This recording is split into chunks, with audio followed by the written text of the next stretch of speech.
ഒരു രാത്രി സഹ്യാദ്രി മലനിരകളുടെ മുകളിലൂടെ തണുത്ത കാറ്റ് പതുക്കെ ഒഴുകി നടക്കുമ്പോൾ മലകളുടെ ഇരുണ്ട ചായലുകൾക്കിടയിൽ തീപ്പന്തങ്ങളുടെ പ്രകാശം മങ്ങലായി കുലുങ്ങിക്കൊണ്ടിരുന്ന ഒരു സമയമൊന്ന് സങ്കല്പിച്ചു നോക്കൂ.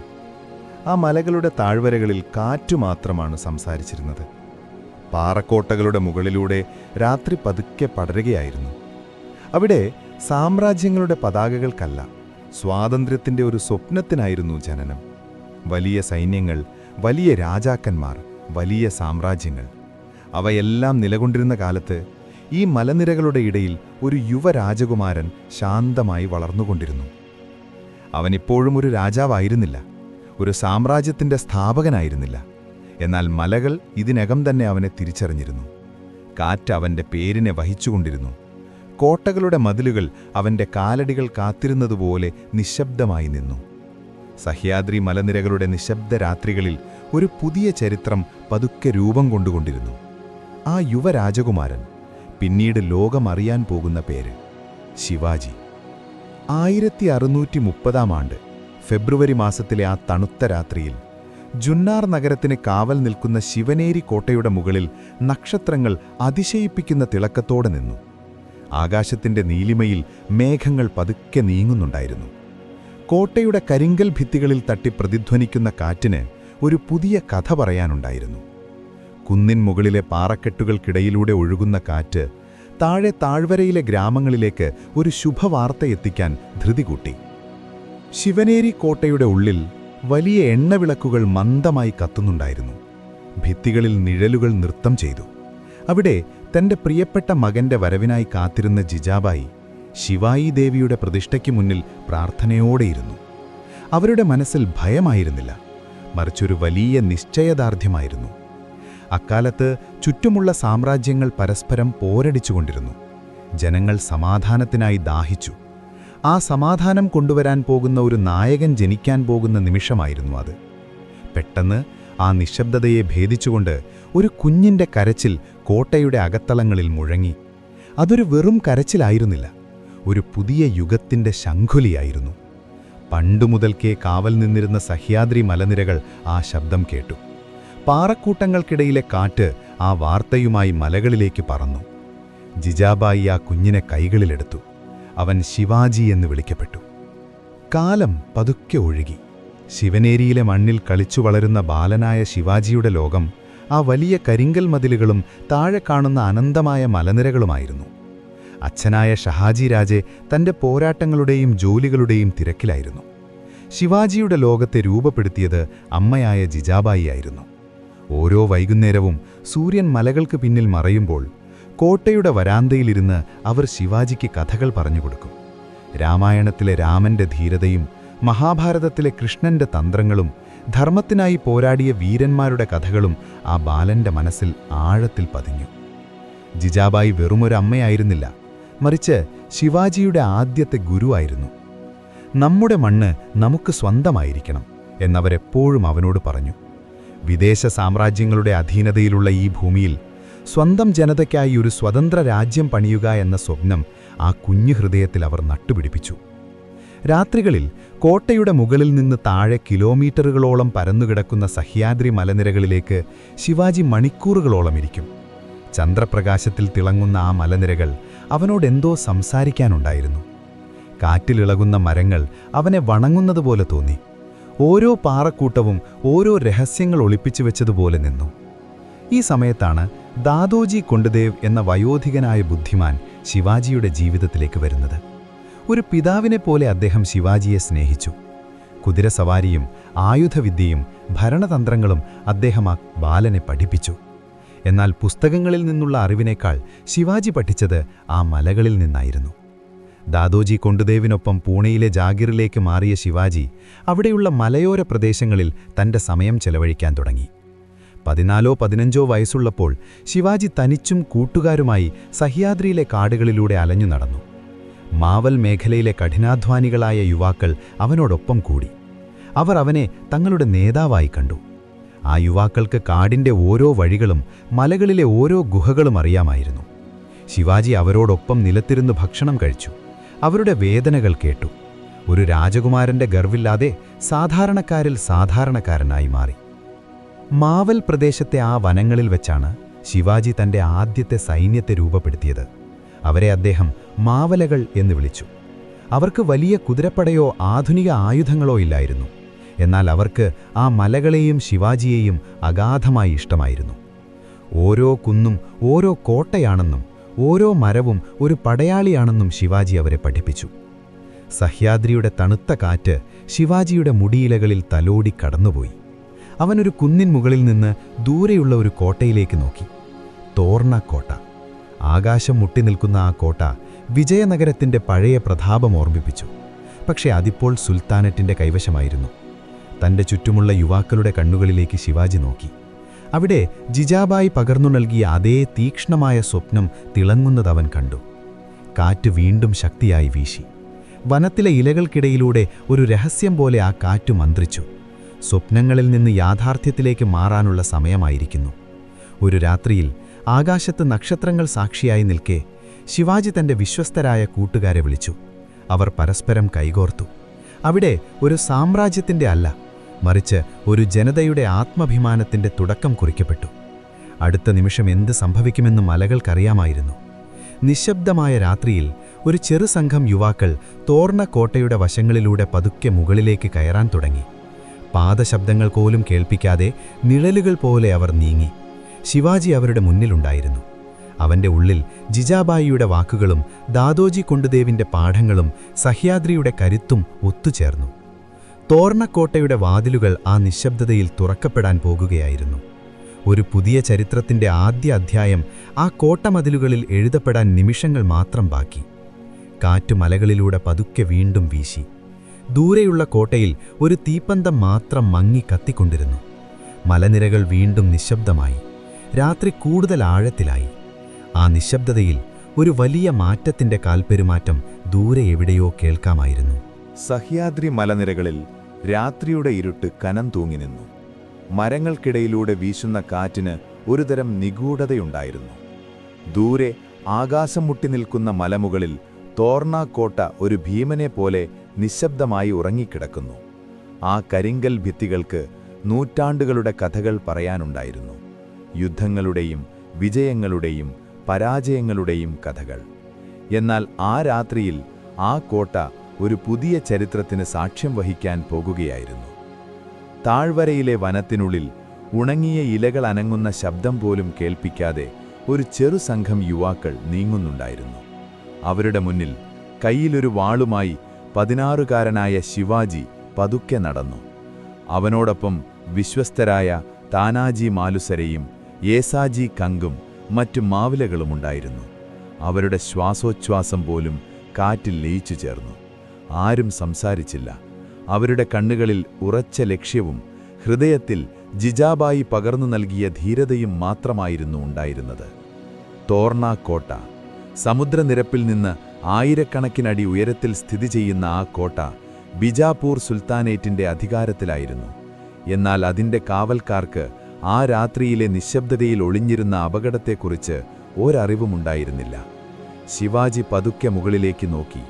നക്ഷത്ര വെളിച്ചത്തിൽ കോട്ടയുടെ മുകൾ ഭാഗം മങ്ങലായി കാണാമായിരുന്നു. അവൻ തന്റെ കൂട്ടുകാർക്ക് ഒരാംഗ്യം നൽകി. മലയുടെ കുത്തനെയുള്ള വശങ്ങളിലൂടെ അവർ പതുക്കെ ഇഴഞ്ഞു കയറാൻ തുടങ്ങി. പാറക്കൂട്ടങ്ങളിൽ വിരലുകൾ അമർത്തി കാൽപാദങ്ങൾ ഉറപ്പിച്ച് അവർ ഓരോ ഇഞ്ചും കീഴടക്കി. താഴെ അഗാധമായ താഴ്വര ഇരുട്ടിൽ മുങ്ങിക്കിടന്നു. ഒരൊറ്റ പിഴവ് മതിയായിരുന്നു എല്ലാം അവസാനിക്കാൻ. പക്ഷേ ഭയത്തിനവരുടെ മനസ്സിൽ സ്ഥാനമില്ലായിരുന്നു. ശിവാജിയുടെ ഓരോ ചുവടിലും ഒരു പുതിയ സാമ്രാജ്യത്തിന്റെ അടിത്തറ പണിയപ്പെടുകയായിരുന്നു. കോട്ടയുടെ പ്രധാന വാതിലിനടുത്തെത്തിയപ്പോൾ കാവൽക്കാർ മയക്കത്തിലായിരുന്നു. പെട്ടെന്ന് കാറ്റിലൊരു ലോഹശബ്ദം മുഴങ്ങി. ഒരു നിമിഷം എല്ലാവരും ശ്വാസമടക്കി നിന്നു.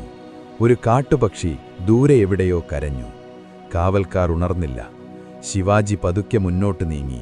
മിന്നൽ വേഗത്തിൽ മാവിലകൾ കോട്ടയ്ക്കുള്ളിലേക്ക് ഇരച്ചു കയറി. വലിയ പോരാട്ടങ്ങളില്ലാതെ രക്തച്ചൊരിച്ചിലുകളില്ലാതെ തന്ത്രപൂർവം അവർ തോർണാക്കോട്ട കീഴടക്കി. അതിരാവിലെ സൂര്യൻ സഹ്യാദ്രി മലനിരകൾക്ക് പിന്നിൽ നിന്ന് പതുക്കെ ഉദിച്ചുയർന്നപ്പോൾ തോർണാക്കോട്ടയുടെ മുകളിൽ ഒരു പുതിയ പതാക പാറിക്കളിക്കുന്നത് കാറ്റ് കണ്ടു. ശിവാജി കോട്ടയുടെ ഉയർന്ന മതിലിൽ നിന്നു. താഴെ പച്ചപ്പണിഞ്ഞ താഴ്വരകളും അനന്തമായി നീണ്ടുനിൽക്കുന്ന മലനിരകളും അവന്റെ പാദത്തിനടിയിലായിരുന്നു. അത് കേവലമൊരു കോട്ട പിടിച്ചെടുക്കലായിരുന്നില്ല, അതൊരു ജനതയുടെ മോചനത്തിന്റെ വിളംബരമായിരുന്നു. കോട്ടയുടെ അറ്റകുറ്റപ്പണികൾ നടത്തുന്നതിനിടയിൽ മണ്ണിൽ കുഴിച്ചിരുന്ന നിലയിൽ സ്വർണ്ണ നാണയങ്ങൾ നിറഞ്ഞ വലിയ കലങ്ങൾ അവർക്ക് ലഭിച്ചു. മാവിലകൾ അത്ഭുതത്തോടെ ആ നിധി നോക്കി നിന്നു. എന്നാൽ ശിവാജി അചഞ്ചലനായിരുന്നു.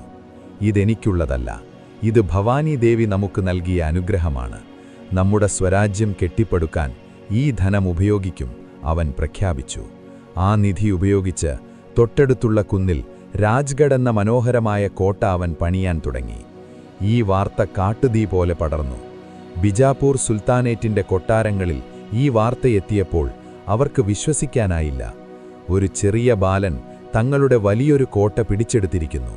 അവർ ശിവാജിയെ വെറുമൊരു കവർച്ചക്കാരനായി കണ്ടു. എന്നാൽ ശിവാജിയുടെ മനസ്സിൽ വലിയ പദ്ധതികളുണ്ടായിരുന്നു. അവൻ തോർണയിൽ ഒതുങ്ങി നിന്നില്ല. ഓരോന്നായി പരിതപഗഡ്, കൊണ്ടാന, പുരന്ദർ തുടങ്ങിയ കോട്ടകൾ മാവിലകളുടെ ധീരതയിൽ ശിവാജിയുടെ കൈകളിലെത്തി. ഓരോ കോട്ട പിടിച്ചെടുക്കുമ്പോഴും ശിവാജി അവിടെയുള്ള സാധാരണക്കാരെ ചേർത്തുപിടിച്ചു. അവർക്ക് സംരക്ഷണം നൽകി. കൃഷിക്കാർക്കും സാധാരണക്കാർക്കും അവനൊരു ദൈവത്തെപ്പോലെയായിത്തീർന്നു. മലഞ്ചെരുവുകളിൽ കാറ്റിപ്പോൾ ശിവാജിയുടെ കഥകൾ ഗ്രാമങ്ങളിൽ നിന്ന് ഗ്രാമങ്ങളിലേക്ക് എത്തിച്ചു തുടങ്ങിയിരുന്നു. ഒരു വൈകുന്നേരം രാജ്ഗഡ് കോട്ടയുടെ മുകളിൽ നിന്ന് ശിവാജി പടിഞ്ഞാറൻ കടലിന്റെ ദിശയിലേക്ക് നോക്കി നിന്നു. ആകാശം ചുവപ്പും ഓറഞ്ചും നിറങ്ങളിൽ കുളിച്ചു നിന്നു. ദൂരെ മേഘങ്ങൾക്കിടയിൽ സഹ്യാദ്രിയുടെ കൊടുമുടികൾ സ്വർണ്ണ നിറത്തിൽ തിളങ്ങി. അവന്റെ കൂടെയുണ്ടായിരുന്ന താനാജി ചോദിച്ചു, രാജൻ, നമ്മൾ ഇനിയും മുന്നോട്ടു പോകുമോ? ശിവാജി പതുക്കെ ചിരിച്ചു. ഇതൊരു തുടക്കം മാത്രമാണ് താനാജി. ഈ മലകൾ നമുക്ക് കാവൽ നിൽക്കും. ഈ മണ്ണിൽ ജനിക്കുന്ന ഓരോ കുഞ്ഞും സ്വതന്ത്രനായി വളരണം. അതിനായി നമ്മൾ ഇനിയും ഒരുപാട് ദൂരം സഞ്ചരിക്കാനുണ്ട്. ആ രാത്രിയിൽ രാജ്ഗഡിലെ തീപ്പണ്ടങ്ങൾ കൂടുതൽ തിളക്കത്തോടെ കത്തുന്നുണ്ടായിരുന്നു. കാറ്റ് മലഞ്ചെരുവുകളിലൂടെ താഴേക്കൊഴുകി. വനത്തിലെ നിശബ്ദതയിൽ ഇപ്പോഴും ആ പഴയ കോട്ടമതിലുകളുടെ ഗാംഭീര്യം മുഴങ്ങുന്നുണ്ടായിരുന്നു. ശിവാജി എന്ന പേര് സഹ്യാദ്രിയുടെ ഹൃദയമിടിപ്പായി മാറിക്കഴിഞ്ഞിരുന്നു. എങ്കിലും ദൂരെ ബിജാപൂരിന്റെ കൊട്ടാരങ്ങളിൽ വലിയൊരു കൊടുങ്കാറ്റ് രൂപം കൊള്ളുന്നുണ്ടായിരുന്നു. ശിവാജിയുടെ വളർച്ച തടയാൻ അവർ വലിയൊരു സൈന്യത്തെ അയക്കാൻ തീരുമാനിച്ചു. വരാനിരിക്കുന്നത് വലിയൊരു പരീക്ഷണമായിരുന്നു. രാത്രി വൈകി. സഹ്യാദ്രി മലനിരകൾ വീണ്ടും നിശബ്ദമായി. കോട്ടയുടെ മുകളിൽ പതാക ശാന്തമായി കാറ്റിലാടി. ദൂരെ എവിടെയോ ഒരു കുതിരയുടെ കാൽപ്പെരുമാറ്റം കേൾക്കാമായിരുന്നു. ഒരു സന്ദേശവാഹകൻ ഇരുട്ടിലൂടെ അതിവേഗം പായുകയായിരുന്നു. സഹ്യാദ്രി മലനിരകളിൽ കാലവർഷം പെയ്തിറങ്ങുകയായിരുന്നു. കരിങ്കൽ കോട്ടകളുടെ മുകളിൽ കറുത്ത മേഘങ്ങൾ വിരുന്നുവന്നു. താഴെ താഴ്വരകളിൽ പുഴകൾ നിറഞ്ഞൊഴുകി. കാടിനുള്ളിലെ പച്ചപ്പ് ഇരുണ്ട നിറമായി മാറി. ഈ മഴയത്തും കാറ്റിലും രാജ്ഗഡ് കോട്ടയുടെ മുകളിൽ ഒരു ദീപം മാത്രം തെളിഞ്ഞുനിന്നു. ശിവാജി എന്ന യുവരാജകുമാരൻ തന്റെ ഭൂപടങ്ങളിലേക്ക് നോക്കി നിശബ്ദനായിരുന്നു. അവന്റെ ഉള്ളിൽ ഒരു വലിയ സാമ്രാജ്യത്തിന്റെ രൂപരേഖ തെളിഞ്ഞുവരികയായിരുന്നു. ഈ സമയത്താണ് ബിജാപൂരിലെ ആദിൽ ഷാ സുൽത്താന്റെ കൊട്ടാരത്തിൽ പരിഭ്രാന്തി പടരുന്നത്. തങ്ങളുടെ അതിർത്തിക്കുള്ളിലെ ഓരോ കോട്ടയും ഒന്നൊന്നായി ഈ പർവ്വതയെലി, അവർ ശിവാജിയെ അങ്ങനെയാണ് വിളിച്ചിരുന്നത്, കീഴടക്കുന്നത് അവർക്ക് സഹിക്കാനായില്ല. ശിവാജിയുടെ അച്ഛനായ ഷഹാജി രാജയെ തടവിലാക്കിക്കൊണ്ട് അവർ ശിവാജിയെ സമ്മർദ്ദത്തിലാക്കാൻ ശ്രമിച്ചു. അതൊരു കഠിനമായ പരീക്ഷണമായിരുന്നു. ഒരു വശത്ത് സ്വന്തം അച്ഛന്റെ ജീവൻ, മറുവശത്ത് താൻ കെട്ടിപ്പടുക്കാൻ ആഗ്രഹിക്കുന്ന സ്വരാജ്യം. ശിവാജി തന്റെ അമ്മയായ ജിജാബായിയുടെ അടുത്തേക്ക് ചെന്നു. അവരുടെ കണ്ണുകളിൽ ഭയമില്ലായിരുന്നു, പകരം വലിയൊരു നിശ്ചയദാർഢ്യം മാത്രമായിരുന്നു. ശിവാജി, നീ നിന്റെ ലക്ഷ്യത്തിൽ നിന്ന് പിന്മാറരുത്, ധർമ്മം നിന്റെ കൂടെയുണ്ടാകും എന്നവർ മന്ത്രിച്ചു. ആ വാക്കുകൾ അവന് പുതിയ കരുത്തു നൽകി. ബുദ്ധിപരമായ നീക്കങ്ങളിലൂടെയും നയതന്ത്രത്തിലൂടെയും ശിവാജി തന്റെ അച്ഛനെ മോചിപ്പിച്ചു.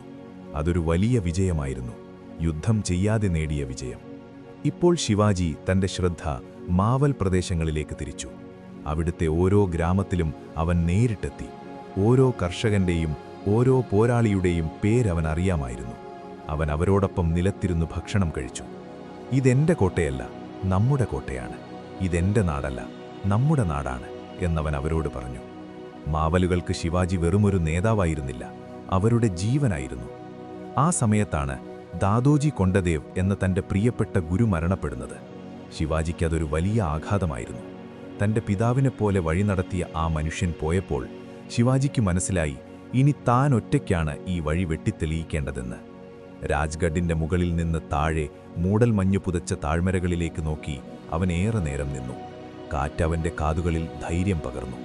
ശിവാജി തന്റെ പടയാളികൾക്ക് കഠിനമായ പരിശീലനം നൽകി. സഹ്യാദ്രിയിലെ കുത്തനെയുള്ള മലകൾ എങ്ങനെ വേഗത്തിൽ കയറാം, കാടിനുള്ളിൽ എങ്ങനെ ഒളിച്ചിരിക്കാം, ശത്രുവിനെ അപ്രതീക്ഷിതമായി എങ്ങനെ ആക്രമിക്കാം എന്നവൻ അവരെ പഠിപ്പിച്ചു. ഗറില്ല യുദ്ധമുറ എന്ന ആ തന്ത്രം ആ മലനിരകളിൽ ജനിച്ചതായിരുന്നു. മലകൾ അവർക്ക് സുഹൃത്തുക്കളായി, കാടവർക്ക് കവചമായി. ബിജാപൂർ സുൽത്താനേറ്റ് ശിവാജിയെ അടിച്ചമർത്താൻ വീണ്ടും പദ്ധതികൾ തയ്യാറാക്കി. ഇത്തവണ അവരയച്ചത് അതികായനായ അഫ്സൽ ഖാനെയായിരുന്നു. മലകളെപ്പോലെ വലിപ്പമുള്ള ശരീരം, അഹങ്കാരം നിറഞ്ഞ മനസ്സും. അവൻ തന്റെ വലിയ സൈന്യത്തോടൊപ്പം പ്രതാപ്ഗഡ് ലക്ഷ്യമാക്കി നീങ്ങി. വനത്തിലെ പക്ഷികൾ ഭയന്നു പറന്നു. ഗ്രാമങ്ങളിലെ ക്ഷേത്രമണികൾ നിശബ്ദമായി. ഒരു വലിയ കൊടുങ്കാറ്റ് വരാനിരിക്കുന്നു എന്ന് സഹ്യാദ്രിക്ക് മനസ്സിലായി. ശിവാജി പ്രതാപ്ഗഡ് കോട്ട തിരഞ്ഞെടുത്തു. ചുറ്റും നിബിഡമായ വനം, കയറാൻ പ്രയാസമുള്ള വഴികൾ.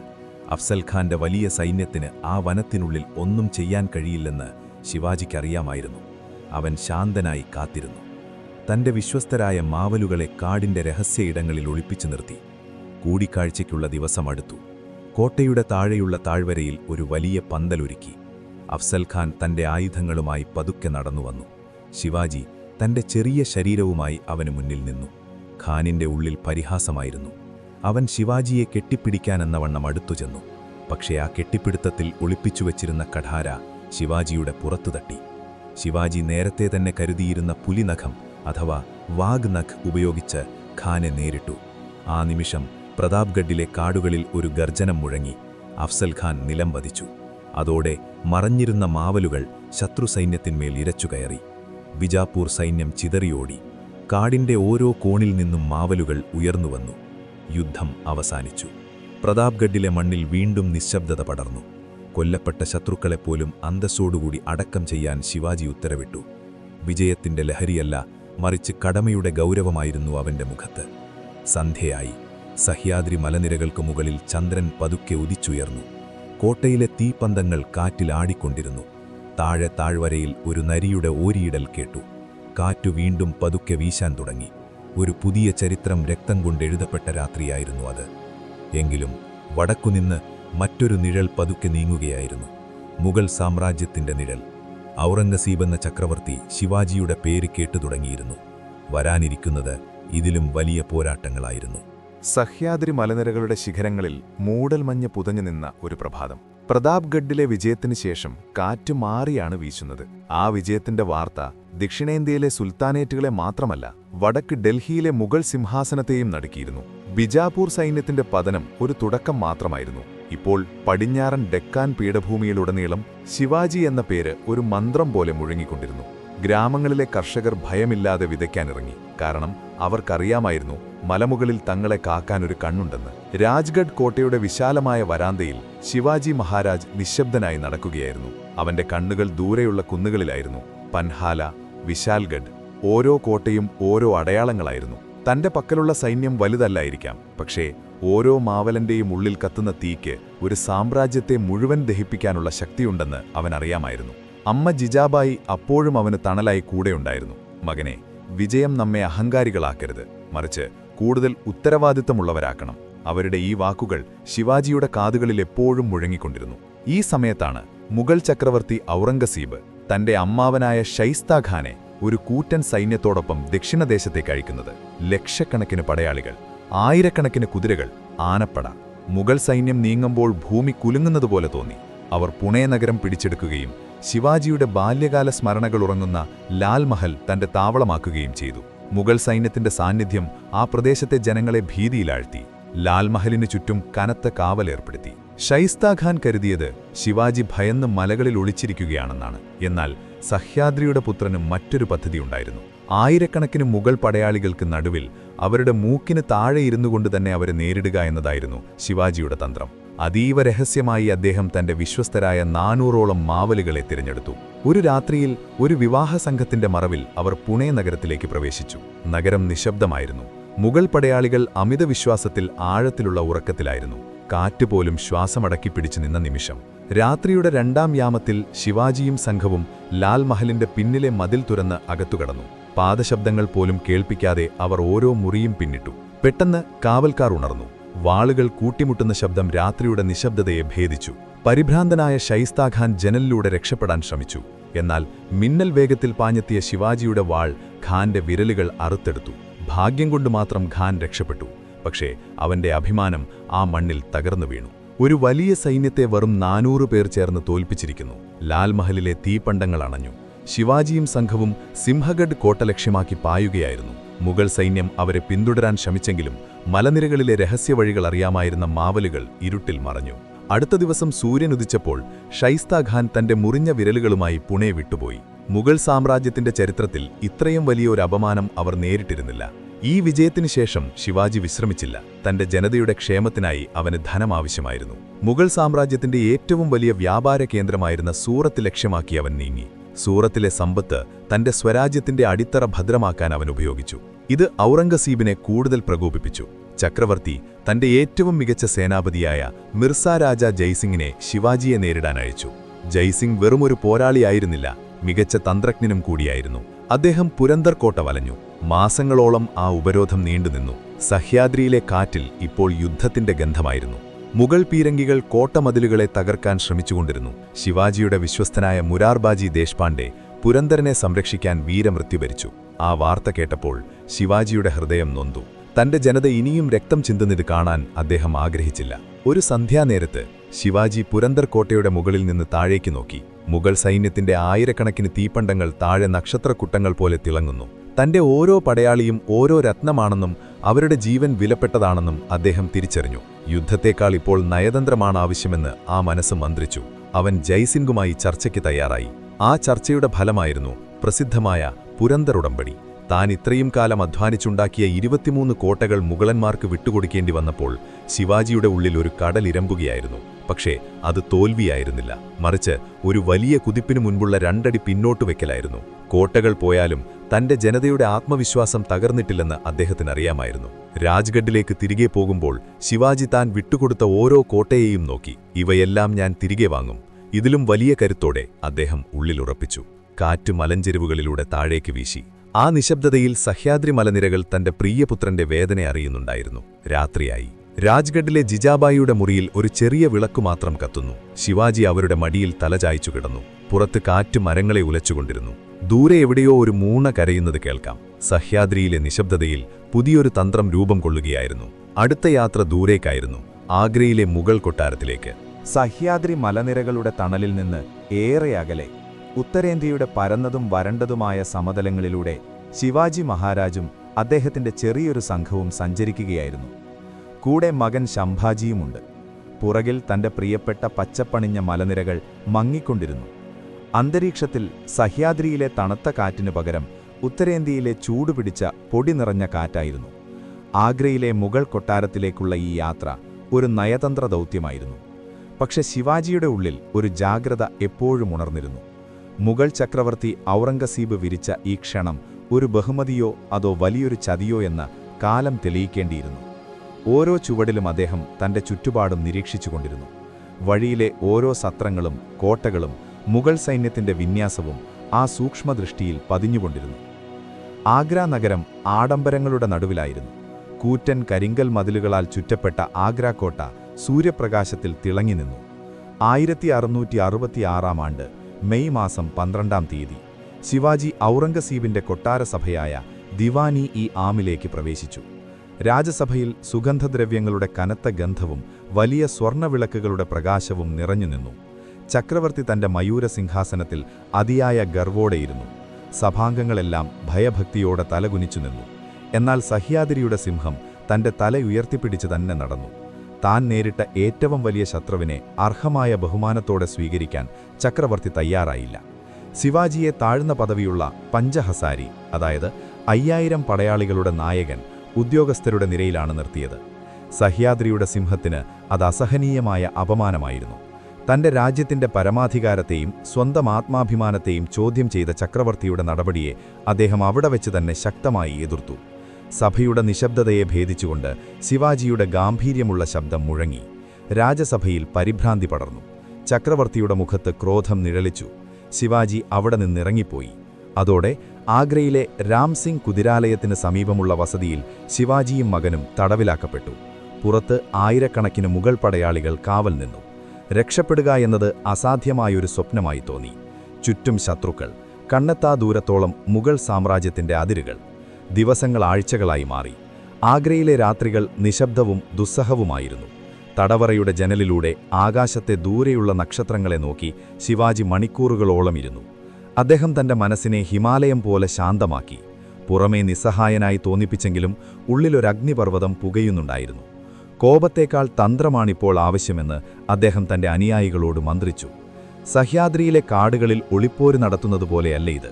ഇവിടെ ശത്രുവിന്റെ ഗുഹയ്ക്കുള്ളിലാണ് താൻ. ശിവാജി പെട്ടെന്ന് രോഗബാധിതനാണെന്ന് അഭിനയിക്കാൻ തുടങ്ങി. വയറുവേദനയാൽ പുളയുന്ന രാജാവിനെ കണ്ട് മുഗൾ വൈദ്യന്മാർ പോലും ആശയക്കുഴപ്പത്തിലായി. തന്റെ ആരോഗ്യത്തിനായി സാധുക്കൾക്കും ബ്രാഹ്മണർക്കും മധുരപലഹാരങ്ങൾ വിതരണം ചെയ്യാൻ അദ്ദേഹം അനുവാദം ചോദിച്ചു. ആദ്യമൊക്കെ മുഗൾ പടയാളികൾ ഓരോ പലഹാരപ്പെട്ടിയും കുത്തിത്തുറന്നു പരിശോധിച്ചു. ആയുധങ്ങളോ സന്ദേശങ്ങളോ ഉണ്ടോ എന്നവർ തിരഞ്ഞു. പക്ഷേ ആഴ്ചകളോളം ഈ ദാനം തുടരുമ്പോൾ അവർക്ക് മടുപ്പ് തോന്നി. ദിവസവും വരുന്ന നൂറുകണക്കിന് പെട്ടികൾ പരിശോധിക്കുന്നത് അവർ ഒരു ഭാരമായി കണ്ടു. പതുക്കെ പരിശോധനകളയഞ്ഞു. പലഹാരപ്പെട്ടികൾ പരിശോധിക്കാതെ തന്നെ പുറത്തേക്ക് പോകാൻ തുടങ്ങി. ഇതായിരുന്നു ശിവാജി കാത്തിരുന്ന നിമിഷം. ഒരു വൈകുന്നേരം ആകാശം ഇരുണ്ടു തുടങ്ങിയ സമയം നഗരം വിളക്കുകളുടെ വെളിച്ചത്തിലേക്ക് മാറി. ശിവാജിയും ശംഭാജിയും വലിയ 2 പലഹാരപ്പെട്ടികൾക്കുള്ളിൽ കയറിയിരുന്നു. പടയാളികൾ ആ പെട്ടികൾ തോളിലേറ്റി കോട്ടയ്ക്ക് പുറത്തേക്ക് നടന്നു. ആരും സംശയിച്ചില്ല. കോട്ടയുടെ വലിയ മതിലുകൾക്ക് പുറത്ത് ഒരു വിജനമായ ഇടത്തുവെച്ച് അവർ പെട്ടികൾക്ക് പുറത്തിറങ്ങി. ആഗ്രയുടെ തിരക്കേറിയ തെരുവുകളിലൂടെ അവർ നിശബ്ദമായി നീങ്ങി. ശിവാജി ഒരു സന്യാസിയുടെ വേഷം സ്വീകരിച്ചു. ശരീരമാകെ ചാരവും കാവ്യവസ്ത്രവും ധരിച്ച അദ്ദേഹത്തെ ആർക്കും തിരിച്ചറിയാൻ കഴിഞ്ഞില്ല. തന്റെ പ്രിയപ്പെട്ട മകൻ ശംഭാജിയെ വിശ്വസ്തരായ ആളുകളുടെ കൂടെ മധുരയിൽ സുരക്ഷിതമായൊരിടത്തേക്ക് അദ്ദേഹം അയച്ചു. ഇപ്പോൾ ശിവാജി തനിച്ചായിരുന്നു. തന്റെ സഹ്യാദ്രി മലനിരകളിലേക്ക് എത്തുക എന്നതായിരുന്നു ഏക ലക്ഷ്യം. മുഗൾ സൈന്യം നഗരമാകെ തിരച്ചിൽ നടത്തിക്കഴിഞ്ഞു. ചക്രവർത്തി തന്റെ ഏറ്റവും മികച്ച ചാരന്മാരെ എല്ലാ ദിശകളിലേക്കും അയച്ചു. ആഗ്രയിൽ നിന്ന് മധുരയിലേക്കും അവിടെ നിന്ന് കാശിയിലേക്കും വേഷം മാറി ശിവാജി സഞ്ചരിച്ചു. രാത്രികളിൽ കാടുകളിലും പകൽ സമയത്ത് ജനങ്ങൾക്കിടയിലും അദ്ദേഹം മറഞ്ഞുനിന്നു. ഓരോ രാത്രിയിലും ആകാശത്തെ ധ്രുവനക്ഷത്രത്തെ നോക്കി അദ്ദേഹം തന്റെ ദിശ ഉറപ്പിച്ചു. കാൽപാദങ്ങളിൽ വിള്ളലുകൾ വീണു. ശരീരം തളർന്നു. പക്ഷെ മനസ്സ് ഒരു വജ്രം പോലെ ഉറച്ചതായിരുന്നു. കാറ്റിൽ പതുക്കെ വീശുന്ന ഇലകളുടെ ശബ്ദത്തിൽ പോലും സഹ്യാദ്രി തന്നെ വിളിക്കുന്നത് അദ്ദേഹം സ്വപ്നം കണ്ടു. മാതാവ് ജിജാബായി കണ്ണീരോടെ പ്രാർത്ഥനയിൽ കഴിയുന്ന രാജ്ഗഡ് എന്ന സ്വപ്നം അദ്ദേഹത്തിന് ഓരോ ചുവടിലും കരുത്തു നൽകി. വഴിയരികിലെ സത്രങ്ങളിലിരിക്കുമ്പോൾ മുഗൾ ഭടന്മാർ ശിവാജിയെക്കുറിച്ച് സംസാരിക്കുന്നത് അദ്ദേഹം കേട്ടു. അവനൊരു മാന്ത്രികനാണ്. വായുവിലേക്ക് അപ്രത്യക്ഷനാകാൻ അവന് കഴിയും. പടയാളികൾ പരസ്പരം പറഞ്ഞു. ശിവാജി ഉള്ളിൽ ചിരിച്ചു. ഈ യാത്ര അദ്ദേഹത്തിന് ഇന്ത്യയുടെ ഭൂപ്രകൃതിയെക്കുറിച്ചും മുഗൾ ഭരണത്തിന്റെ ദൗർബല്യങ്ങളെക്കുറിച്ചും വലിയ പാഠങ്ങൾ നൽകി. ഗോദാവരി തീരത്തെ മണലിലൂടെ നടക്കുമ്പോൾ അദ്ദേഹം തന്റെ പുതിയ സാമ്രാജ്യത്തിന്റെ രൂപരേഖ മനസ്സിൽ വരച്ചു. ഓരോ കുന്നും ഓരോ നദിയും അദ്ദേഹത്തിനൊരു പുതിയ യുദ്ധതന്ത്രമായിരുന്നു. മാസങ്ങൾ നീണ്ട കഠിനമായ യാത്രക്കിടയിൽ ശിവാജി ഡെക്കാൻ പീഠഭൂമിയിൽ തിരിച്ചെത്തി. സഹ്യാദ്രി മലനിരകളുടെ ആദ്യ ദൃശ്യം ദൂരെ കണ്ടപ്പോൾ അദ്ദേഹത്തിന്റെ കണ്ണുകൾ നിറഞ്ഞു. മേഘങ്ങൾ തൊട്ടുരുമ്മി നിൽക്കുന്ന ആ കൊടുമുടികൾ തന്റെ പ്രിയപുത്രനെ സ്വാഗതം ചെയ്യുന്നതുപോലെ തോന്നി. ആകാശത്ത് വട്ടമിട്ട് പറക്കുന്ന പരുന്തുകൾ അദ്ദേഹത്തിന്റെ മടങ്ങിവരവ് പ്രഖ്യാപിക്കുന്നതുപോലെ തോന്നി. രാജ്ഗഡ് കോട്ടയുടെ പടികൾ കയറി ഒരു സന്യാസി വന്നെത്തി. ആരും അദ്ദേഹത്തെ തിരിച്ചറിഞ്ഞില്ല. എന്നാൽ ജിജാബായി തന്റെ മകന്റെ കണ്ണുകളിലെ ആ പ്രത്യേക തിളക്കം തിരിച്ചറിഞ്ഞു. ശിവബ, അവർ വിതുമ്പലോടെ വിളിച്ചു. അമ്മയുടെയും മകന്റെയും ആ കണ്ടുമുട്ടൽ ആ നിമിഷത്തെ ധന്യമാക്കി. കോട്ടയുടെ മതിലുകൾ ആ സന്തോഷത്തിൽ പങ്കുചേർന്നു. ശിവാജിയുടെ മടങ്ങിവരവ് സഹ്യാദ്രിയിലുടനീളം ഒരു കാട്ടുതീ പോലെ പടർന്നു. മരിച്ചെന്ന് കരുതിയ തങ്ങളുടെ രാജാവ് മരണത്തിന്റെ വായിൽ നിന്ന് തിരിച്ചെത്തിയിരിക്കുന്നു. ഗ്രാമങ്ങളിൽ തീപ്പണ്ടങ്ങൾ തെളിഞ്ഞു. ദേവാലയങ്ങളിൽ മണികൾ മുഴങ്ങി. മാവലുകൾ ആവേശത്തോടെ തങ്ങളുടെ വാളുകൾ ഉയർത്തി. ആഗ്രയിലെ തടവറ ശിവാജിയെ തളർത്തുകയല്ല, മറിച്ച് മുഗൾ സാമ്രാജ്യത്തെ തകർക്കാനുള്ള നിശ്ചയദാർഢ്യം അദ്ദേഹത്തിൽ ഊട്ടിയുറപ്പിക്കുകയായിരുന്നു. തന്റെ നഷ്ടപ്പെട്ട 23 കോട്ടകൾ തിരിച്ചുപിടിക്കാനുള്ള വലിയൊരു യുദ്ധം ഇപ്പോൾ അദ്ദേഹത്തിന്റെ മനസ്സിൽ തയ്യാറായിരുന്നു. രാത്രിയായി. രാജ്ഗഡ് കോട്ടയുടെ മുകളിൽ നിന്ന് ശിവാജി പടിഞ്ഞാറൻ കടലിലേക്ക് നോക്കി നിന്നു. ആ കാറ്റിപ്പോൾ ആത്മവിശ്വാസത്തിന്റെയും മോചനത്തിന്റെയും ഗന്ധം വഹിക്കുന്നുണ്ടായിരുന്നു. താഴ്വരകളിൽ മൂടൽ മഞ്ഞ് പുതഞ്ഞു തുടങ്ങിയിരിക്കുന്നു. നക്ഷത്രങ്ങൾ ആകാശത്ത് സാക്ഷിയായി തിളങ്ങി നിൽക്കുന്നു. പക്ഷേ സഹ്യാദ്രിയുടെ ഹൃദയമിടിപ്പിൽ ഇപ്പോൾ ഒരു പുതിയ വേഗതയുണ്ട്. മുഗളന്മാർക്ക് നൽകിയ ഓരോ കോട്ടയുടെയും കരിങ്കൽ മതിലുകൾ ശിവാജിയുടെ കാലടി ശബ്ദത്തിനായി കാത്തിരിക്കുകയായിരുന്നു. ഇനി വരാനിരിക്കുന്നത് വീണ്ടെടുപ്പിന്റെ കാലമാണ്. സഹ്യാദ്രി മലനിരകളിൽ വീണ്ടും മഴക്കാലം പെയ്തിറങ്ങി. ആഗ്രയിൽ നിന്നുള്ള ആവേശകരമായ തിരിച്ചുവരവിനു ശേഷം ശിവാജി മഹാരാജ് തന്റെ കോട്ടയുടെ വരാന്തയിലിരുന്ന് താഴെ താഴ്വരകളിലേക്ക് നോക്കി. ഓരോ മലമുകളിലും മുഗൾ പതാകകൾ പാറുന്നത് അദ്ദേഹത്തിന്റെ ഹൃദയത്തിൽ ഒരു മുറിവായി അവശേഷിച്ചിരുന്നു. പുരന്ദർ ഉടമ്പടി പ്രകാരം വിട്ടുകൊടുത്ത ആ 23 കോട്ടകൾ കേവലം കല്ലും മണ്ണുമായിരുന്നില്ല. അവ സ്വരാജ്യത്തിന്റെ ആത്മാവായിരുന്നു. ആ ആത്മാവിനെ തിരിച്ചുപിടിക്കാനുള്ള സമയം അതിക്രമിച്ചിരിക്കുന്നുവെന്ന് കാറ്റും മഴയും അദ്ദേഹത്തോട് മന്ത്രിച്ചുകൊണ്ടിരുന്നു. ആകാശത്ത് കറുത്ത മേഘങ്ങൾ ഉരുണ്ടുകൂടി. ഇടിമിന്നലിന്റെ വെളിച്ചത്തിൽ ദൂരെ ഉയർന്നു നിൽക്കുന്ന കൊണ്ടാന കോട്ടയുടെ നിഴൽ കാണാമായിരുന്നു. പുണെ നഗരത്തിന് കാവൽ നിൽക്കുന്ന ശത്രുക്കൾക്ക് അജേയമായ ആ കോട്ടയായിരുന്നു മുഗളന്മാരുടെ പ്രധാന താവളം. ആ കോട്ട തിരിച്ചുപിടിക്കാതെ ശിവാജിക്ക് വിശ്രമമില്ലായിരുന്നു. പക്ഷേ കൊണ്ടാന കീഴടക്കുക എന്നത് അസാധ്യമായ ഒന്നായിരുന്നു. ഉദയ്ഭാൻ റാഥോഡ് എന്ന കരുത്തനായ സേനാപതിയും ആയിരക്കണക്കിനു പടയാളികളും ആ കോട്ടയ്ക്കുള്ളിൽ കാവൽ നിന്നു. ഈ ദൗത്യത്തിനായി ശിവാജി തന്റെ പ്രിയ സുഹൃത്തും ധീരനുമായ താനാജി മാലുസരയെ വിളിച്ചു. താനാജിയുടെ മകന്റെ കല്യാണത്തിരക്കുകളായിരുന്നു അന്ന് വീട്ടിൽ. എന്നാൽ തന്റെ രാജാവിന്റെ വിളി വന്നപ്പോൾ ആദ്യം കൊണ്ടാനയുടെ കല്യാണം, പിന്നെ എന്റെ മകന്റെ കല്യാണം എന്ന് പ്രഖ്യാപിച്ചുകൊണ്ട് ആ വീരൻ പടച്ചട്ടയടിഞ്ഞു. താനാജിയും സഹോദരൻ സൂര്യജിയും 300ഓളം വരുന്ന വിശ്വസ്തരായ മാവലുകളും ഒരു രാത്രിയിൽ കൊണ്ടാന ലക്ഷ്യമാക്കി നീങ്ങി. സഹ്യാദ്രിയിലെ ഏറ്റവും കഠിനമായ പരീക്ഷണമായിരുന്നു അത്. കൊണ്ടാന കോട്ടയുടെ ഒരു വശം കുത്തനെയുള്ള പാറക്കെട്ടായിരുന്നു. ശത്രുക്കൾ ഒരിക്കലും പ്രതീക്ഷിക്കാത്ത ആ വശത്തുകൂടി മുകളിലേക്ക് കയറാൻ താനാജി തീരുമാനിച്ചു. രാത്രിയുടെ നിശ്ശബ്ദതയിൽ ഒരു ചെറിയ ഉടുമ്പിനെ ഘോർപഡ് ഉപയോഗിച്ച് അവർ വടങ്ങൾ മുകളിലേക്കെത്തിച്ചു. ആ തണുത്ത രാത്രിയിൽ ഓരോ മാവലനും തന്റെ ശ്വാസമടക്കിപ്പിടിച്ച് ആ കയറിലൂടെ മുകളിലേക്ക് അള്ളിപ്പിടിച്ചു കയറി. താഴെ അഗാധമായ താഴ്വര. ഒരൊറ്റ പിഴവു മതിയായിരുന്നു എല്ലാം അവസാനിക്കാൻ. കോട്ടയുടെ മുകളിലെത്തിയപ്പോൾ പോരാട്ടം ആരംഭിച്ചു. ഉറക്കത്തിലായിരുന്ന മുഗൾ പടയാളികൾ പെട്ടെന്നുണ്ടായ ഈ ആക്രമണത്തിൽ ഞെട്ടിപ്പോയി. വാളുകൾ കൂട്ടിമുട്ടുന്ന ശബ്ദം രാത്രിയുടെ നിശ്ശബ്ദതയെ ഭേദിച്ചു. താനാജിയും ഉദയ്ഭാനും തമ്മിലുള്ള പോരാട്ടം ഇതിഹാസതുല്യമായിരുന്നു. 2 സിംഹങ്ങൾ ഏറ്റുമുട്ടുന്നതുപോലെ തോന്നി. പോരാട്ടത്തിനിടയിൽ താനാജിയുടെ പരിച തകർന്നുപോയി. എന്നാൽ അദ്ദേഹം തന്റെ തലപ്പാവ് കയ്യിൽ ചുട്ടി അത് പരിചയാക്കി പോരാട്ടം തുടർന്നു. അവസാനം ശത്രുവിനെ കീഴടക്കിയെങ്കിലും താനാജി വീരമൃത്യു വരിച്ചു. സൂര്യജി തന്റെ ജ്യേഷ്ഠന്റെ മൃതദേഹത്തിനു മുന്നിൽ തളർന്നുപോയില്ല. മുന്നോട്ടു പോകൂ, നിങ്ങളുടെ നേതാവ് സ്വർഗവാതിൽ തുറന്നുവച്ചിരിക്കുകയാണ് എന്ന് അദ്ദേഹം മാവലുകളോട് ആക്രോശിച്ചു. ആ ആവേശത്തിൽ മാവലുകൾ കോട്ട പിടിച്ചെടുത്തു. വിജയമറിയിച്ചുകൊണ്ട് കോട്ടയുടെ മുകളിൽ പുല്ലു കൂട്ടിയിട്ട് തീ കൊളുത്തി. രാജ്ഗഡിലിരുന്ന് ആ വെളിച്ചം കണ്ട ശിവാജി തന്റെ പ്രിയ സുഹൃത്തിന്റെ മരണമറിഞ്ഞപ്പോൾ വിതുമ്പിപ്പോയി. കോട്ട ലഭിച്ചു, പക്ഷേ എന്റെ സിംഹത്തെ നഷ്ടപ്പെട്ടു. ഗഡ് ആലാ പൺ സിൻഹഗേല എന്ന അദ്ദേഹത്തിന്റെ വാക്കുകൾ ചരിത്രത്തിൽ അനശ്വരമായി. കൊണ്ടാന കോട്ട പിന്നീട് സിംഹഗഡ് എന്ന് വിളിക്കപ്പെട്ടു. സിംഹഗഡിന്റെ വിജയം മാവലുകളിൽ പുതിയൊരു ഊർജം നിറച്ചു. ഓരോ മലമുകളിലും മുഗളന്മാർ ഭയപ്പെട്ടു തുടങ്ങി. ശിവാജി മഹാരാജ് തന്റെ തന്ത്രങ്ങൾ മാറ്റി. ഒരേ സമയം പല സ്ഥലങ്ങളിൽ ആക്രമണം നടത്തി അദ്ദേഹം ശത്രുക്കളെ ആശയക്കുഴപ്പത്തിലാക്കി. പുരന്ദർ, ലോഹഗഡ്, രോഹിഡ, മാഹുലി ഓരോ കോട്ടയും ഒന്നൊന്നായി സ്വരാജ്യത്തിലേക്ക് മടങ്ങിവന്നു. ജിജാബായിയുടെ പ്രാർത്ഥനകൾ ഫലിക്കുകയായിരുന്നു. തന്റെ മകൻ ഓരോ കോട്ടയുടെയും താക്കോലുമായി വരുമ്പോൾ ആ അമ്മയുടെ കണ്ണുകൾ അഭിമാനത്താൽ തിളങ്ങി. ഈ വിജയങ്ങൾക്കിടയിലും ശിവാജിക്ക് മറ്റൊരു ദീർഘവീക്ഷണമുണ്ടായിരുന്നു.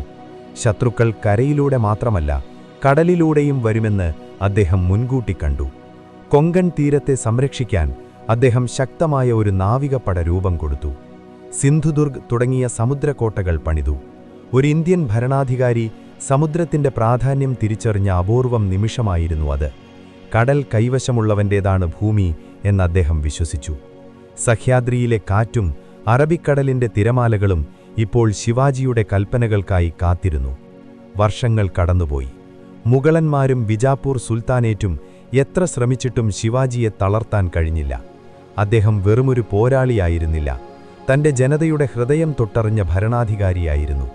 കർഷകർക്ക് നികുതി ഇളവ് നൽകിയും സ്ത്രീകളെ ബഹുമാനിച്ചും എല്ലാ മതസ്ഥരെയും ഒരുപോലെ കണ്ടും അദ്ദേഹം ഒരു മാതൃകാ രാജ്യം പടുത്തുയർത്തി. ഹിന്ദവി സ്വരാജ്യം എന്ന സ്വപ്നം ഇപ്പോൾ യാഥാർത്ഥ്യത്തിനടുക്കുകയായിരുന്നു. ഇപ്പോൾ ശിവാജിയുടെ വിശ്വസ്തരായ മന്ത്രിമാരും ജനങ്ങളും ഒരു കാര്യം ആഗ്രഹിച്ചു. ശിവാജി മഹാരാജ് ഔദ്യോഗികമായി കിരീടധാരണം നടത്തണം. അദ്ദേഹം ഒരു രാജാവായി വാഴിക്കപ്പെടണം. ഒരു സ്വതന്ത്ര രാഷ്ട്രത്തിന് ഒരു ഛത്രപതി വേണം. സഹ്യാദ്രി മലനിരകളിലെ ഏറ്റവും പ്രതാപശാലിയായ റായ്ഗഡ് കോട്ടയാണ് ഈ ചരിത്ര നിമിഷത്തിനായി തെരഞ്ഞെടുക്കപ്പെട്ടത്. രാത്രിയായി. റായ്ഗഡ് കോട്ടയുടെ മുകളിൽ തീപ്പന്തങ്ങൾ കാറ്റിലാടുന്നു. താഴെ താഴ്വരയിൽ നിന്ന് മംഗളവാദ്യങ്ങളുടെ ശബ്ദം പതുക്കെ കേട്ടുതുടങ്ങി. കാറ്റ് മലഞ്ചെരിവുകളിലൂടെ ഒഴുകി നടന്നു. നാളെ ഒരു പുതിയ സൂര്യൻ ഉദിക്കാൻ പോകുന്നു. ആ സൂര്യപ്രകാശത്തിൽ ഒരു പുതിയ സാമ്രാജ്യം ലോകത്തിനു മുന്നിൽ ശിരസുയർത്തി നിൽക്കും. സഹ്യാദ്രിയിലെ നിശബ്ദതയിൽ ഇപ്പോൾ ഒരു വലിയ കാത്തിരിപ്പുണ്ട്. തന്റെ പുത്രൻ ഛത്രപതിയായി വാഴിക്കപ്പെടുന്നത് കാണാൻ ആ മലനിരകൾ ഒരുങ്ങി നിൽക്കുന്നു. സഹ്യാദ്രി മലനിരകൾ അതിന്റെ ഏറ്റവും വലിയ ആഘോഷത്തിനായി ഒരുങ്ങുകയായിരുന്നു. 1874 ആണ്ട് ജൂൺ മാസത്തിലെ ആ കുളിർമയുള്ള പ്രഭാതത്തിൽ റായ്ഗഡ് കോട്ടയുടെ മുകളിൽ മേഘങ്ങൾ തൊട്ടുരുമി നിന്നു. കാറ്റ് വനങ്ങളിലൂടെയും മലയിടുക്കുകളിലൂടെയും പാഞ്ഞു നടന്ന് ഒരു വലിയ വാർത്ത വിളംബരം ചെയ്തു. ഇന്ന് ഈ മലനിരകളുടെ പ്രിയപുത്രൻ, മാവലുകളുടെ നേതാവ്, ഛത്രപതിയായി വാഴിക്കപ്പെടാൻ പോകുന്നു. സഹ്യാദ്രിയുടെ നെറുകയിൽ കരിങ്കല്ലിൽ തീർത്ത ആ മഹാത്ഭുതം റായ്ഗഡ് ഇന്നൊരു സ്വർണ്ണ സിംഹാസനത്തിന് ആതിഥ്യമരുളാൻ പീഠമൊരുക്കി നിൽക്കുകയാണ്. കോട്ടയുടെ ഓരോ കോണിലും മംഗളവാദ്യങ്ങൾ മുഴങ്ങി. ഷെഹനായിയുടെ നാദവും നഗാരകളുടെ താളവും താഴ്വരകളിൽ പ്രതിധ്വനിച്ചു. പുഴകൾ ഒഴുകുന്ന ശബ്ദം പോലും ആ സംഗീതത്തിൽ ലയിച്ചു ചേർന്നു. ഗംഗ, യമുന തുടങ്ങി ഭാരതത്തിലെ പുണ്യനദികളിൽ നിന്നു കൊണ്ടുവന്ന തീർത്ഥജലം വലിയ സ്വർണ്ണ കലശങ്ങളിൽ നിറച്ചുവച്ചിരുന്നു. ആയിരക്കണക്കിന് ബ്രാഹ്മണരും പണ്ഡിതന്മാരും വിദേശ പ്രതിനിധികളും അതിലുപരി ശിവാജിക്കായി ജീവൻ നൽകാൻ തയ്യാറായ ആയിരക്കണക്കിന് മാവലുകളും ആ ചരിത്ര നിമിഷത്തിന് സാക്ഷ്യം വഹിക്കാൻ അവിടെ ഒത്തുകൂടി. കോട്ടയുടെ നടുത്തളത്തിൽ നിർമ്മിച്ച കൂറ്റൻ പന്തലിൽ തീപ്പന്തങ്ങൾ പകൽ വെളിച്ചത്തെ പോലും തോൽപ്പിച്ചു.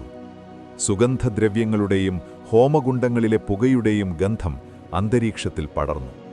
ശിവാജി മഹാരാജ് പതുക്കെ സിംഹാസനത്തിലേക്ക് നടന്നുവന്നു. അദ്ദേഹത്തിന്റെ വസ്ത്രങ്ങളിൽ മുത്തുകളും വജ്രങ്ങളും തിളങ്ങി. പക്ഷേ ആ തിളക്കത്തേക്കാൾ വലുതായിരുന്നു അദ്ദേഹത്തിന്റെ കണ്ണുകളിലെ ശാന്തതയും നിശ്ചയദാർഢ്യവും. തന്റെ വശത്ത് മകൻ ശംഭാജിയും മുന്നിൽ പുഞ്ചിരിയോടെയും കണ്ണീരോടെയും അമ്മ ജിജാബായിയും ഇരുന്നു. വർഷങ്ങളോളം താൻ കണ്ട സ്വപ്നം സഫലമാകുന്നത് കാണാൻ ആ അമ്മയുടെ കണ്ണുകൾക്ക് വിധി അനുവദിച്ചിരിക്കുന്നു. പവിത്രമായ മന്ത്രോച്ചാരണങ്ങൾക്കിടയിൽ കാശിയിലെ പണ്ഡിതനായ ഗംഗാഭട്ട് ശിവാജിയുടെ ശിരസിൽ കിരീടമണിയിച്ചു. ആ നിമിഷം റായ്ഗഡിലെ ആകാശം ഇടിമുഴക്കം പോലെ ഭക്തിസാന്ദ്രമായ വിളികളാൽ നിറഞ്ഞു. പ്രൗഢപ്രതാപ പുരന്തര, ക്ഷത്രിയ കുലാവതംസ, സിംഹാസനാധീശ്വര, മഹാരാജാധിരാജ, ഛത്രപതി ശിവാജി മഹാരാജ് കി ജയ്. ഈ ഗർജനം മലനിരകളിൽ തട്ടി പ്രതിധ്വനിച്ചു. താഴെ താഴ്വരകളിൽ കാത്തുനിന്ന പടയാളികൾ ആകാശത്തേക്ക് വെടിയുതിർത്തു. ഓരോ കോട്ടയിൽ നിന്നും മറ്റൊരു കോട്ടയിലേക്ക് വിജയത്തിന്റെ വാർത്ത പീരങ്കി ഉണ്ടകളുടെ ശബ്ദമായി പടർന്നു. ഒരു സ്വതന്ത്ര സാമ്രാജ്യം ഔദ്യോഗികമായി പിറവിയെടുത്തിരിക്കുന്നു. കിരീടധാരണത്തിനു ശേഷം ഛത്രപതി ശിവാജി തന്റെ പ്രിയപ്പെട്ട അമ്മയുടെ പാദങ്ങളിൽ വീണ് നമസ്കരിച്ചു. ജിജാബായിയുടെ കൈകൾ അദ്ദേഹത്തിന്റെ ശിരസിൽ അനുഗ്രഹമായി അമർന്നു. ആ കൈകൾക്ക് പിന്നിൽ തോർണയും സിംഹഗഡ്ഢും കടന്നുവന്ന ഒരു നീണ്ട പോരാട്ടത്തിന്റെ കഥയുണ്ടായിരുന്നു. ഇപ്പോൾ തന്റെ മകൻ വെറുമൊരു രാജാവല്ല, മറിച്ച് ഭാരതത്തിന്റെ ആത്മാഭിമാനം വീണ്ടെടുത്ത ജനനായകനാണ്. ജനങ്ങൾ അദ്ദേഹത്തിന്മേൽ പുഷ്പവൃഷ്ടി നടത്തി. വായുവിൽ പൂക്കളുടെ ഗന്ധം നിറഞ്ഞു. എങ്കിലും ആഘോഷങ്ങൾക്കിടയിലും ശിവാജി തന്റെ ലാളിത്യം മറന്നില്ല. അദ്ദേഹം തന്റെ പടയാളികളോടൊപ്പം നിലത്തിരുന്നു ഭക്ഷണം കഴിച്ചു. സാധാരണക്കാരായ കർഷകരെയും കലാകാരന്മാരെയും അദ്ദേഹം ചേർത്തുപിടിച്ചു. രാജ്യമിപ്പോൾ സുരക്ഷിതമാണ്. നിയമങ്ങൾ കർശനമാണ്. പക്ഷേ നീതി എല്ലാവർക്കും ഒരുപോലെയാണ്. റായ്ഗഡിലെ ആ വലിയ സിംഹാസനം അധികാരത്തിന്റെ ചിഹ്നമായിരുന്നില്ല, മറിച്ച് ഉത്തരവാദിത്വത്തിന്റെ ഭാരമായിരുന്നു എന്ന് അദ്ദേഹം തന്റെ ഓരോ പ്രവൃത്തിയിലൂടെയും തെളിയിച്ചു. ദിവസങ്ങൾ കടന്നുപോയി. കിരീടധാരണത്തിന്റെ ആവേശമടങ്ങിയപ്പോൾ റായ്ഗഡിലെ രാത്രികൾ വീണ്ടും നിശബ്ദമായി. ഒരു രാത്രിയിൽ കോട്ടയുടെ ബാൽക്കണിയിൽ നിന്ന് താഴെ ഇരുട്ടിൽ മുങ്ങിക്കിടക്കുന്ന സഹ്യാദ്രിയിലേക്ക് നോക്കി ശിവാജി നിന്നു. കാറ്റ് അദ്ദേഹത്തിന്റെ കാതുകളിൽ പതുക്കെ മന്ത്രിച്ചു. ഇനി ചെയ്യാനുള്ള കാര്യങ്ങളെക്കുറിച്ച് അദ്ദേഹം ചിന്തിച്ചു. തെക്കൻ പീഠഭൂമിയിലേക്കുള്ള യാത്ര, തന്റെ രാജ്യത്തിന്റെ അതിരുകൾ ഇനിയും വിപുലീകരിക്കേണ്ടതിന്റെ ആവശ്യം. അദ്ദേഹത്തിന്റെ മനസ്സ് വിശ്രമിക്കാൻ തയ്യാറായിരുന്നില്ല. പക്ഷേ ആ സന്തോഷത്തിനിടയിൽ ഒരു വലിയ ദുഃഖം വരാനിരുന്നു. കിരീടധാരണത്തിന് തൊട്ടുപിന്നാലെ തന്റെ മകനെ ഒരു രാജാവായി കണ്ടുതീർത്ത ആ സംതൃപ്തിയോടെ ജിജാബായി ഈ ലോകത്തോട് വിട പറഞ്ഞു. ശിവാജിക്ക് അതൊരു വലിയ ആഘാതമായിരുന്നു. തന്റെ മാർഗദീപം അണഞ്ഞുപോയിരിക്കുന്നു. എങ്കിലും ആ അമ്മ പഠിപ്പിച്ച പാഠങ്ങൾ അദ്ദേഹത്തിന്റെ ഉള്ളിലെപ്പോഴും ജ്വലിച്ചു നിന്നു. അദ്ദേഹം തന്റെ കണ്ണുനീർ തുടച്ചു. തന്റെ ജനതയ്ക്കു വേണ്ടി ഇനിയും ഒരുപാട് കാര്യങ്ങൾ ചെയ്യാനുണ്ടെന്ന് അദ്ദേഹം സ്വയം പറഞ്ഞു. മഴ പെയ്തൊഴിഞ്ഞ രാത്രികളിൽ റായ്ഗഡിലെ ആകാശം കൂടുതൽ തെളിഞ്ഞതായി കാണപ്പെട്ടു. ചന്ദ്രപ്രകാശത്തിൽ കോട്ടയുടെ കരിങ്കൽ ഭിത്തികൾ വെള്ളി നിറത്തിൽ തിളങ്ങി. അകലെ താഴ്വരയിൽ കർഷകർ പാടങ്ങളിൽ പുതിയ കൃഷി ഇറക്കി. അവർക്ക് ഭയമില്ലായിരുന്നു. നികുതി പിരിക്കാൻ വരുന്നവരും സൈന്യവും തങ്ങളെ സംരക്ഷിക്കാനുള്ളവരാണെന്ന് അവർക്കുറപ്പായിരുന്നു. സഹ്യാദ്രിയുടെ കാറ്റിൽ ഇപ്പോൾ സമാധാനത്തിന്റെ ഈണം കലർന്നിരുന്നു. രാത്രി വൈകി. കോട്ടയുടെ മുകളിൽ പതാക ശാന്തമായി കാറ്റിലാടുന്നു. തീപന്തങ്ങളുടെ പ്രകാശം മങ്ങിക്കൊണ്ടിരുന്നു. ദൂരെ എവിടെയോ ഒരു നദി ഒഴുകുന്ന ശബ്ദം മാത്രം കേൾക്കാം. സഹ്യാദ്രി മലനിരകൾ വീണ്ടും നിശബ്ദമായി. ഛത്രപതി ശിവാജി മഹാരാജ് തന്റെ ഭൂപടങ്ങൾക്ക് മുന്നിലിരുന്നു. ഒരു പുതിയ ദൗത്യത്തിനായുള്ള തയ്യാറെടുപ്പിലായിരുന്നു അദ്ദേഹം. കർണാടകത്തിലേക്കും തമിഴ്നാട്ടിലേക്കും നീളുന്ന ആ പുതിയ യാത്ര, അതായിരുന്നു അദ്ദേഹത്തിന്റെ അവസാനത്തെ വലിയ പോരാട്ടം. സഹ്യാദ്രി മലനിരകളിൽ കാറ്റ് വീണ്ടും ദിശ മാറി വീശാൻ തുടങ്ങിയിരിക്കുന്നു. 1880 ആണ്ട് റായ്ഗഡ് കോട്ടയുടെ മുകളിൽ മൂടൽ മഞ്ഞ് കനത്തു നിന്നു. അന്ന് പെയ്ത മഴയ്ക്ക് ഒരുതരം ഭാരമുണ്ടായിരുന്നു. തന്റെ ജീവിതത്തിലെ ഏറ്റവും വലിയ പോരാട്ടങ്ങളും യാത്രകളും കഴിഞ്ഞ് ദക്ഷിണേന്ത്യയുടെ വിദൂരദേശങ്ങളിൽ സ്വരാജ്യത്തിന്റെ പതാക പാറിച്ച ശേഷം ഛത്രപതി ശിവാജി മഹാരാജ് തന്റെ പ്രിയപ്പെട്ട റായ്ഗഡിൽ വിശ്രമിക്കുകയായിരുന്നു. അദ്ദേഹത്തിന്റെ ശരീരം തളർന്നിരുന്നു. പക്ഷേ ആ കണ്ണുകളിലെ തീക്ഷ്ണതയ്ക്ക് തെല്ലും കുറവുണ്ടായിരുന്നില്ല. കോട്ടയുടെ വരാന്തയിലൂടെ അദ്ദേഹം പതുക്കെ നടന്നു. ഓരോ കരിങ്കൽ പാളികളിലും താൻ നടന്നു തീർത്ത ചരിത്രത്തിന്റെ അടയാളങ്ങൾ അദ്ദേഹം കണ്ടു. തോർനയിൽ തുടങ്ങിയ ആ ചെറിയ കാൽവെപ്പ് ഇന്ന് ഭാരതത്തിന്റെ ഭൂപടത്തെ തന്നെ മാറ്റിമറിച്ചിരിക്കുന്നു. തന്റെ വിശ്വസ്തരായ മാവലുകളിൽ പലരും ഇതിനകം വീരമൃത്യു വരിച്ചിരുന്നു. താനാജിയും ബാജി പ്രഭുവും മുരാർ ബാജിയും. അവരുടെ മുഖങ്ങൾ ആ മൂടൽമഞ്ഞിൽ തെളിഞ്ഞു വരുന്നതുപോലെ അദ്ദേഹത്തിന് തോന്നി. നിങ്ങൾ പടുത്തുയർത്താൻ സഹായിച്ച ഈ മണ്ണ് ഇനി വരും തലമുറകൾക്ക് തണലാകും, അദ്ദേഹം മനസ്സാ മന്ത്രിച്ചു. തന്റെ അവസാന കാലഘട്ടത്തിൽ അദ്ദേഹം ദക്ഷിണദിക്കിലേക്ക് നടത്തിയ യാത്ര ഒരു വലിയ നയതന്ത്ര വിജയമായിരുന്നു. കർണാടകയിലെയും തമിഴ്നാട്ടിലെയും വലിയൊരു പ്രദേശം അദ്ദേഹം തന്റെ അധികാരത്തിന് കീഴിലാക്കി. ഒരു വശത്ത് മുഗളന്മാരെയും മറുവശത്ത് കടലിലൂടെ വരുന്ന വിദേശ ശക്തികളെയും ഒരേപോലെ നേരിടാൻ അദ്ദേഹം തന്റെ സൈന്യത്തെയും നാവികപ്പടയെയും സജ്ജമാക്കിയിരുന്നു. തന്റെ സാമ്രാജ്യം കേവലം മണ്ണിലല്ല, മറിച്ച് ജനങ്ങളുടെ ഹൃദയത്തിലാണ് അദ്ദേഹം പണിതത്. അഴിമതിയില്ലാത്ത ഭരണവും കൃഷിക്കാർക്ക് ലഭിച്ച സംരക്ഷണവും സ്ത്രീകളോടുള്ള ബഹുമാനവും ആ രാജ്യത്തെ ഒരു സ്വർഗമാക്കി മാറ്റിയിരുന്നു. ഏപ്രിൽ മാസത്തിലെ ആ തണുത്ത രാത്രിയിൽ റായ്ഗഡ് നിശബ്ദമായിരുന്നു. കോട്ടയുടെ മുകളിൽ നക്ഷത്രങ്ങൾ മിന്നിമറഞ്ഞു. ശിവാജി മഹാരാജിന്റെ അരികിൽ ശംഭാജിയും വിശ്വസ്തരായ മന്ത്രിമാരുമുണ്ടായിരുന്നു. അദ്ദേഹം അവരെ നോക്കി ശാന്തമായി പുഞ്ചിരിച്ചു. ഭയപ്പെടരുത്. വ്യക്തികൾ വരികയും പോകുകയും ചെയ്യും, പക്ഷേ സ്വരാജ്യം നിലനിൽക്കണം. ധർമ്മത്തിനു വേണ്ടി പോരാടുന്നത് നിർത്തരുത്. ആ വാക്കുകൾ ആ മുറിയിൽ ഒരു മന്ത്രം പോലെ മുഴങ്ങി. സഹ്യാദ്രിയിലെ കാറ്റ് അന്ന് വാതിലുകളിൽ മുട്ടിക്കൊണ്ടിരുന്നു, പ്രിയപ്പെട്ടവരോട് യാത്ര ചോദിക്കാനെന്നവണ്ണം. പെട്ടെന്ന് ആ വലിയ പോരാളിയുടെ ശ്വാസം പതുക്കെയായി. അദ്ദേഹത്തിന്റെ മനസ്സ് ഒരു നിമിഷം പുറകിലേക്ക് സഞ്ചരിച്ചു. ശിവനേരിയിലെ തന്റെ ബാല്യം, അമ്മ ജിജാബായിയുടെ മടിത്തട്ട്, സഹ്യാദ്രിയിലെ ആദ്യത്തെ കുതിരസവാരി, ആഗ്രയിലെ ആവേശകരമായ രക്ഷപ്പെടൽ, എല്ലാം ഒരു നിഴൽ ചിത്രം പോലെ കടന്നുപോയി. പതുക്കെ ആ സിംഹത്തിന്റെ കണ്ണുകൾ അടഞ്ഞു. 1880 ഏപ്രിൽ മാസം 3-ാം തീയതി ഭാരതത്തിന്റെ ആകാശത്തിലെ ആ സൂര്യൻ അസ്തമിച്ചു. വാർത്ത കേട്ട സഹ്യാദ്രി മലനിരകൾ നിശ്ശബ്ദമായി. പക്ഷികൾ പാടുന്നത് നിർത്തി. കാറ്റ് താഴ്വരകളിലൂടെ വിലാപം പോലെ ഒഴുകി. റായ്ഗഡിലെ കരിങ്കൽ മതിലുകൾ കണ്ണീർ വാർക്കുന്നതുപോലെ തോന്നി. തന്റെ രാജാവിനെ നഷ്ടപ്പെട്ട മാവലുകൾ തല കുനിച്ചു നിന്നു. പക്ഷേ ആ നിശബ്ദതയിൽ പോലും ഒരു ഉറപ്പുണ്ടായിരുന്നു. ശിവാജി മരിച്ചിട്ടില്ല. അദ്ദേഹം ഈ മണ്ണിലെ ഓരോ കല്ലിലും ഓരോ പുഴയിലും ഓരോ കാറ്റിലും ലയിച്ചു ചേർന്നിരിക്കുന്നു. അദ്ദേഹത്തിന്റെ ചിതാഭസ്മം സഹ്യാദ്രിയുടെ മണ്ണിൽ ലയിച്ചു. കാലം കടന്നുപോയി. സാമ്രാജ്യങ്ങൾ മാറിവന്നു. കോട്ടകൾ പഴകി ദ്രവിച്ചു. പക്ഷേ ഛത്രപതി ശിവാജി മഹാരാജ് എന്ന പേര് ഇന്നും ആ മലനിരകളിൽ പ്രതിധ്വനിക്കുന്നു.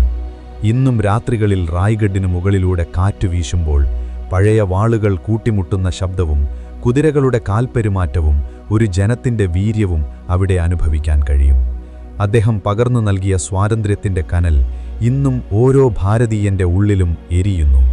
നക്ഷത്രങ്ങൾ ആകാശത്ത് തിളങ്ങിക്കൊണ്ടിരുന്നു. താഴെ താഴ്വരയിൽ ഒരു ചെറിയ വിളക്ക് മാത്രം കത്തുന്നു. സഹ്യാദ്രി മലനിരകൾ ഇപ്പോഴും അവിടെയുണ്ട്, ശാന്തമായി, ഗംഭീരമായി, ചരിത്രത്തിന്റെ സാക്ഷികളായി. കാറ്റിപ്പോഴും മലഞ്ചെരിവുകളിലൂടെ പതുക്കെ വീശുന്നു. ആ കാറ്റിൽ ഇപ്പോഴും ഒരു പേര് മന്ത്രിക്കുന്നു: ശിവാജി. രാത്രി കൂടുതൽ ആഴത്തിലായിരിക്കുന്നു. തീപ്പണ്ഡങ്ങൾ അണഞ്ഞു. മലകൾ ഉറക്കത്തിലേക്ക് വഴുതി വീണു. ചരിത്രമുറങ്ങുന്ന ഈ മണ്ണിൽ ഇനിയൊരു പുതിയ പ്രഭാതം വരെ നമുക്ക് നിശബ്ദരായിരിക്കാം.